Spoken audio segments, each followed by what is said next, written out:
Adil, are you mad? কি বলছো এসব? তোমার মাথা ঠিক আছে? Samanta, please try to understand. আমি ওরে কোনোভাবেই দাঁড়াইতে পারতেছি না। ইভেন আমি একই ছাদের নিচে ওর সাথে আর থাকতেও চাই না।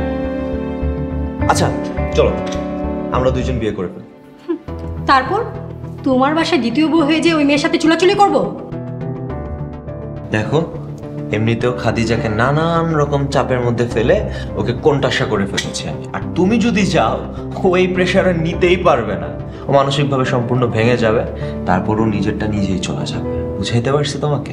মাই ফুড, বিনিময়ে আমি কি পাবো? আমার তো পুরো জীবনটাই নষ্ট হয়ে যাবে। তুমি কি চাও? এই বাড়ি গাড়ি সবকিছুই তো আছে। আমাকে 1 কোটি টাকা দিতে পারবে? আচ্ছা দেখো, 1 কোটি টাকা এত বড় অ্যামাউন্ট আমি এই মুহূর্তে কিভাবে ম্যানেজ করব? আর এই সব কিছু তো সয় সম্পত্তি যা কিছু আছে সব কিছু হচ্ছে আমার বাবার মার নামে। আদিল, তুমি আমার জন্য কি কি করতে পারবে? তোমার জন্য আমি সব কিছুই করতে পারবো, ইভেন ওকে খুনও করতে পারবো। কিন্তু এখানে একটা ঝামেলা আছে, হয়তো আমার সারা জীবন জেল কাটাইতে হবে, না হয় ফাঁসিতে মৃত্যুদণ্ড পাবো। সো আলটিমেটলি আমি তোমাকে পাচ্ছি না। সো এটাই বললাম যে খুন বাদে আমি তোমার জন্য সব কিছুই করতে পারবো। ইউ আর দ্য রিয়েল লাভার।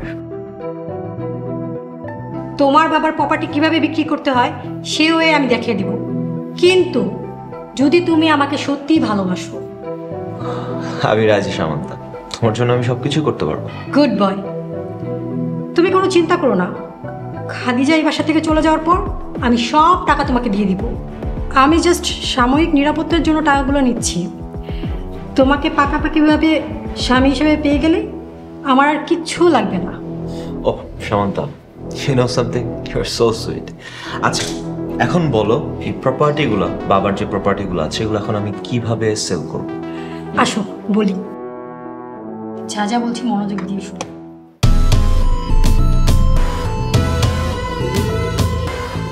ঠিক আছে, আমি সবকিছু তোমার কথা অনুযায়ী করব, কিন্তু আমাকে একটা কথা দিতে হবে যে এই যে যে আমাদের কনভারসেশনটা, এটা তুমি আর আমি বাদে আর কেউ যেতে পারছে না। কথা দিলাম, কেউ জানবে না। কোথায় আছো এখন? ছাদে? দেখি তো ছাদটা একটু দেখাও না। আচ্ছা এই এই ফুলটার নাম কি? তুমি জানো একটা সত্যি কথা বলতো, ফুলটা ঠিক তোমার মতো না। আমি কোনো চাপা মারতেছি না, আমি সত্যি কথাই বলতেছি। ট্রাস্ট মি আর না, ইটস জাস্ট লাইক ইট। আমি নিয়ে আসবো।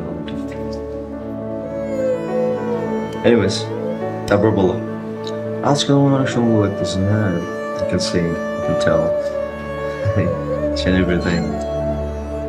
হ্যাঁ হ্যাঁ, কালকে আসবো। কখন দেখা করবো বলো? আমাদের হচ্ছে ডিনারের জন্য থাকলাম, দেন আমি রাতে চলে আসবো এই বাসায়।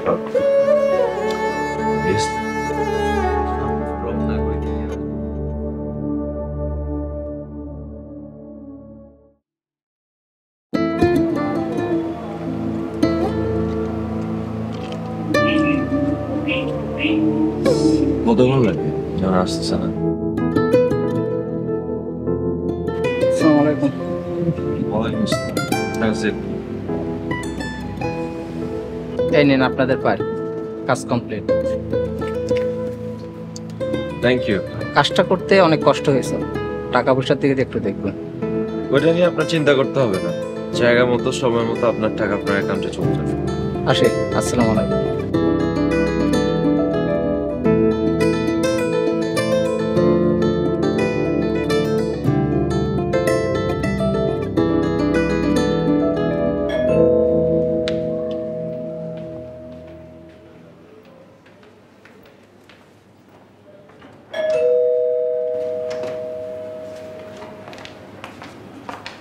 অফিসে গেলেন শার্ট প্যান্ট পইরা, আসলেন পাঞ্জাবি পইরা, ঘটনা কি? কিন্তু যাই কন, পাঞ্জাবি পরে আপনার কিন্তু খুব সুন্দর লাগতেছে, মাশাআল্লাহ, একদম নতুন জামাইয়ের মতো। সামান্তা, ভিতরে আসুন।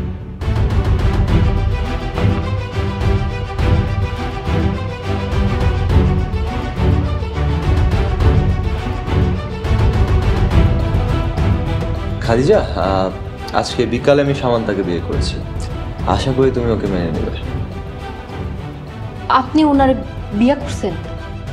এই মেয়ে, তুমি কি বয়রা নাকি কানে শুনতে পাও না? সামান্তা, তুমি ভিতরে যাও, আমি আসতেছি।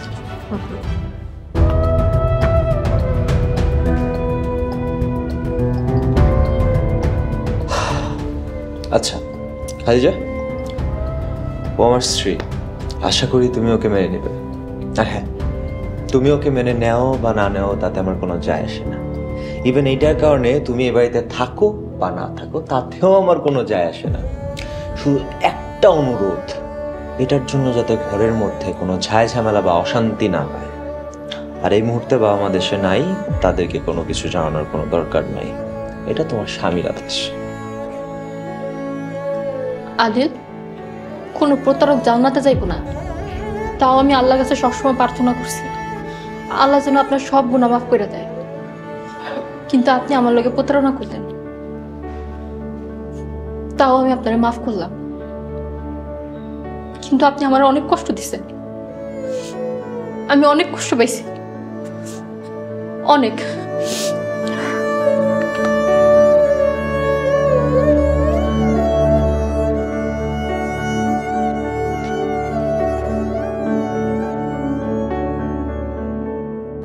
হে আল্লাহ, আমি দুনিয়ার সুখের লাইগা কাঁদতাছি, তুমি আমারে মাফ কইরা দিও।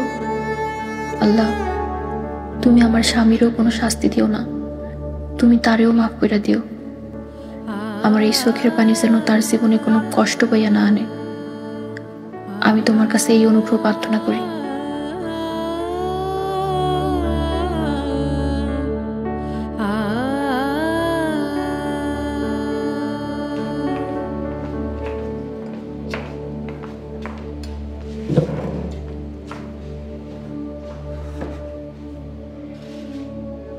এত কষ্ট করার কি দরকার ছিল?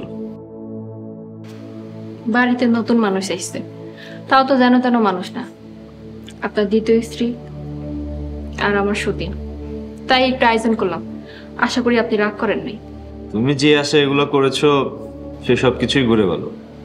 শোনো খাদিজা, তোমার প্রতি আমার মনে এতটুকু পরিমাণ জায়গা নাই, মায়া মহব্বত বলতে কিছু নেই, সবকিছুই বৃথা। দেখো খাদিজা, শুধু শুধু বৃথা চেষ্টা করো না। আফসোস, আপনি এখনো খাদিজারে চিনতে পারেন নাই। খাদিজা আপনারে ভালোবাসে। ও তাই? আর যদি ভালো না বাসতে তাহলে কি হইতো? প্রথম বউরে না জানাইয়া দ্বিতীয় বিয়ে করার অপরাধে আপনি এখন থানায় থাকতেন। ভয় নাই আদিল, আপনার ক্রোধের চাইতে আমার ভালোবাসা অনেক বড়।